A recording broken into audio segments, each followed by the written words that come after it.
Shalom, saudara yang dikasihi Tuhan. Saya berdoa agar hari ini kita semua dalam keadaan baik, sehat, dan diberkati oleh Tuhan. Amin. Saudara, hari ini saya mau cerita tentang Ayub. Kita tahu semua siapa Ayub. Ayub adalah orang yang sangat diberkati hari itu, saudara. Sangat kaya, sangat saleh hidupnya, saudara. Tetapi dalam satu hari semua kekayaannya hilang lenyap, saudara. Tubuhnya dipenuhi borok, istrinya marah suruh dia mati. Teman-temannya juga datang untuk mencemooh dia, untuk mengejek dia, saudara. Ayub yang begitu menderita akhirnya nggak tahan. Di pasal 7 dia katakan dia menyesali hari kelahirannya. Dia menyesali kehidupannya, saudara. Bahkan dia ingin mati. Dia ingin mati aja di pasal 7 itu, saudara.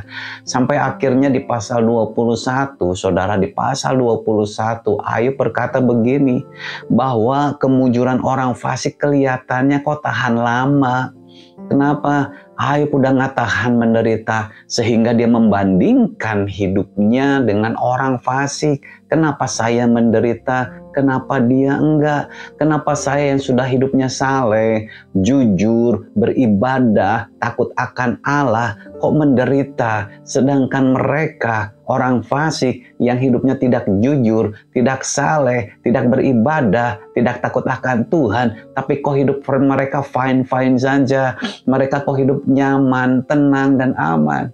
Nah, saudara, di dalam Ayub pasal yang ke-21, mulai ayat yang ke-7 sampai ke-10, Ayub berbicara begini. Mengapa orang fasik tetap hidup, menjadi tua, bahkan menjadi bertambah-tambah kuat? Keturunan mereka tetap bersama-sama mereka, dan anak cucu diperhatikan mereka. Rumah-rumah mereka aman, tidak ada ketakutan. Pentung Allah tidak menimpa mereka. Lembu jantan mereka memacak dan tidak gagal. Lembu betina mereka beranak dan tidak keguguran. Saudara, Ayub membandingkan dirinya yang sedang ada di dalam penderitaan, yang sedang sakit borok parah, yang sedang dalam keadaan habis, miskin, rumahnya hancur, istrinya ninggalin dia. Dia menderita dan dia sedang membandingkan dirinya dengan orang lain. Kenapa orang-orang fasik yang hidupnya nggak beribadah dan tidak takut akan Tuhan, hidupnya tetap sehat, kuat, aman. Anak-anaknya diberkati, kok anak-anak saya semuanya mati, nggak ada satupun yang tertinggal. Lihat rumah mereka aman, lihat rumahnya sendiri hancur. Ayub sedih, kenapa rumah orang fasik lebih diberkati daripada rumah saya? Lihat pekerjaan mereka diberkati, kenapa Tuhan pekerjaan orang fasik diberkati sedangkan pekerjaan saya nggak diberkati? Nah, saudara, bukankah masalah ini seringkali timbul di dalam hati kita? Seringkali waktu kita ada di dalam masalah, ada dalam penderitaan, ada dalam kesusahan, sedang sakit, membandingkan dengan orang lain. Lihat, saya sudah benar. Lihat, saya sudah beribadah. Saya sudah taat. Kok saya sakit? Kok saya menderita? Kok saya susah? Kok mereka hidupnya nyaman, senang, diberkati sama Tuhan? Kenapa Tuhan? Nah, saudara, Tuhan kasih jawabannya buat kita semua pada hari ini. Bahwa jawabannya adalah ada perbedaan antara orang percaya, orang yang beribadah kepada Tuhan, orang yang takut akan Tuhan, dengan orang fasik yang tidak beribadah kepada Tuhan. Apa saja perbedaannya, saudara? Tuhan ajarkan ada 3 perbedaan minimal, saudara, antara orang percaya dengan orang yang fasik. Nanti saudara bisa kembangkan sendiri ketika saudara mendapatkan rema dari apa yang saya bagikan pada hari ini. Amin. Yang pertama yang dimiliki oleh orang percaya dan tidak dimiliki oleh orang fasik adalah jaminan keselamatan, saudara. Waktu orang percaya terima Yesus sebagai Tuhan dan Juru Selamat, Tuhan berikan jaminan keselamatan buat orang itu berupa Roh Kudus-Nya. Jaminan keselamatan untuk apa, saudara? Yohanes 3 ayat 16 berkata, karena begitu besar kasih Allah akan dunia ini, sehingga Ia telah mengaruniakan anaknya yang tunggal, supaya setiap orang yang percaya kepadanya tidak binasa, melainkan beroleh hidup yang kekal. Ini jaminan keselamatannya supaya orang-orang percaya beroleh hidup yang kekal. Nah, iblis nggak mau, saudara, orang-orang percaya itu masuk di dalam kekekalan. Karena itu iblis berusaha mencuri jaminan keselamatan ini, saudara. Berarti jaminan keselamatan itu bisa hilang? Ya, bisa hilang. Waktu kapan? Waktu kita menyangkal Tuhan. Waktu kita mendukakan Roh Kudus. Waktu kita tinggalin Tuhan dan tidak lagi percaya kepada Tuhan.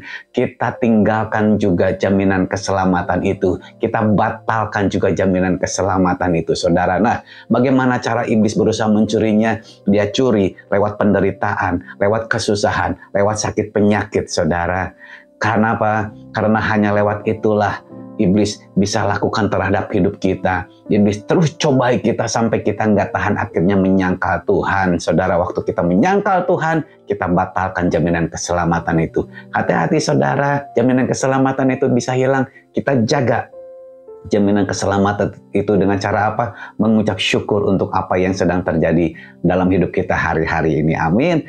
Yang kedua, yang diberikan oleh Tuhan waktu kita percaya kepada Tuhan adalah benih iman.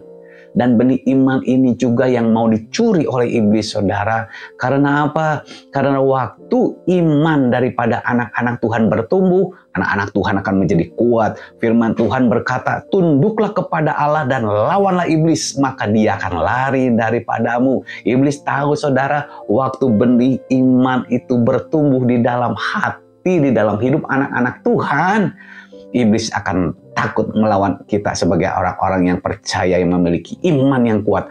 Oleh karena itu, iblis berusaha supaya benih iman yang ada di dalam hati kita itu nggak bertumbuh. Lewat apa? Lewat tekanan hidup, lewat masalah, lewat persoalan yang bertubi-tubi. Dia hancurkan, dia berusaha rontokkan benih iman yang ada di dalam hati kita ini, saudara, supaya iman kita nggak bertumbuh. Waktu iman kita nggak bertumbuh, saudara, kita menjadi orang yang lemah. Akhirnya kita nggak percaya lagi sama Tuhan. Kita nggak memiliki iman lagi. Kita mengandalkan diri sendiri lagi. Dan iblis tahu, saudara. Iblis tahu akan ayat ini. Terkutuklah orang yang mengandalkan dirinya dan mengandalkan kekuatannya sendiri. Waktu orang percaya mulai mengandalkan kekuatannya sendiri, iblis akan berusaha mendakwa kita di hadapan Tuhan. Karena apa? Karena orang yang mengandalkan diri sendiri, hidupnya ada di bawah kutuk. Oleh karena itu, saudara, bila hari ini kita sedang ada di dalam kesesakan, tetaplah percaya kepada Tuhan. Jangan mengandalkan diri sendiri, tetap mengandalkan Tuhan. Amin. Berusaha untuk terus menumbuhkan benih iman kita lewat apa? Pembacaan firman Tuhan, lewat doa, lewat ibadah. Saudara, tetap menjadi orang yang taat, orang yang beriman dan bertumbuh imannya, sehingga apapun yang dihadapi, kita tinggal berkata, iblis, pergilah dari hadapanku di dalam nama Tuhan Yesus Kristus. Amin. Yang ketiga, yang diberikan oleh Tuhan waktu kita percaya kepada Tuhan adalah pengharapan. Pengharapan akan apa, saudara? Efesus 1 ayat 18 berkata, dan supaya ia menjadikan mata hatimu terang, agar kamu mengerti pengharapan apakah yang terkandung dalam panggilannya, betapa kayanya kemuliaan bagian yang ditentukannya bagi orang-orang kudus. Nah, saudara, bagian apa yang sudah Tuhan Yesus tentukan bagi kita sebagai orang-orang percaya? Kembali lagi di dalam Yohanes 3:16, yaitu hidup dalam kekekalan bersama dengan Tuhan. Amin. Tuhan berkata, di rumah Bapakku banyak tempat tinggal. Aku akan menyediakannya bagimu supaya waktunya nanti tiba, kita semua punya tempat tinggal di sana, saudara. Kalau kita punya pengharapan yang demikian, kita akan menjadi kuat selama kita hidup. Kenapa? Karena kita berpikir, saya punya rumah di sana dan saya mau tinggal di sana bersama dengan Bapa di sorga. Itu yang menjadi sumber kekuatan kita. Amin. Nah, saudara, itulah ketiga hal yang membedakan antara orang percaya dengan orang fasik, saudara. Jaminan keselamatan, benih iman, dan pengharapan. Ini yang tidak ternilai harganya, saudara, yang tidak bisa dibeli oleh harta manapun di dunia ini. Dan ketiga hal inilah yang berusaha untuk dicuri oleh iblis, sehingga iblis berusaha dengan sekuat tenaganya lewat masalah, persoalan, sakit, penyakit, sampai ketiga hal itu tercuri di dalam hidup kita. Amin. Kenapa orang fasik enggak? Karena mereka enggak memiliki ketiga hal ini, saudara. Mereka akan mati dalam kebinasaan. Mereka mati dan menjadi warga negara iblis, saudara. Sehingga mereka diberkati oleh iblis, saudara. Untuk itu, kita jangan lagi iri dengan mereka. Amin. Bersyukurlah untuk apa yang ada sekarang dalam hidup kita. Tetap jalani hidup kita dengan ucapan syukur, berterima kasih kepada Tuhan apapun yang sedang terjadi dalam hidup kita. Amin. Pertahankan jaminan keselamatan, tumbuhkan benih iman itu, saudara, dan tetap taruh pengharapan kita kepada Tuhan. Amin. Tuhan Yesus memberkati. Haleluya.